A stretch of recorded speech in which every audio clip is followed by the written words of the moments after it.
இச்செய்தியை வழங்குபவர் Aalayam associates private limited property developers.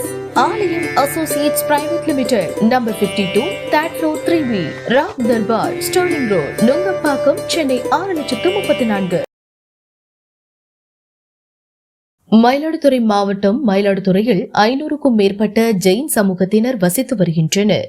இவர்களுடைய முக்கிய வழிபாட்டு ஸ்தலமாக மயிலாடுதுறையில் புனித சுமதிநாத் ஆலயம் அமைந்துள்ளது. ஆலயத்தில் ஆவணி மாத பௌர்ணமி தினத்தை முன்னிட்டு சிறப்பு வழிபாடுகள் நடைபெற்றது. சுமதிநாத் சிலைக்கு தங்க இலைகளால் வடிவமைக்கப்பட்ட பட்டுக்கொடை அமைத்து வழிபாடு செய்தனர். பஜனை பாடல்கள் பாடியும் மங்கள ஆரத்தி எடுத்தும் கவரி வீசியும் மலர்கள், இனிப்புகள் ஆகியவற்றை அர்ப்பணித்து நிகழ்ச்சி நடைபெற்றது. பக்தி பஜனை பாடலின் போது வந்திருந்த பக்தர்கள் மெய்மறந்து கைத்தட்டி ஆடி பாடி சுமதிநாத் சுவாமியை வழிபாடு செய்தனர். மயிலாடுதுறையிலிருந்து ரிப்போர்ட்டர் தாரிகனி.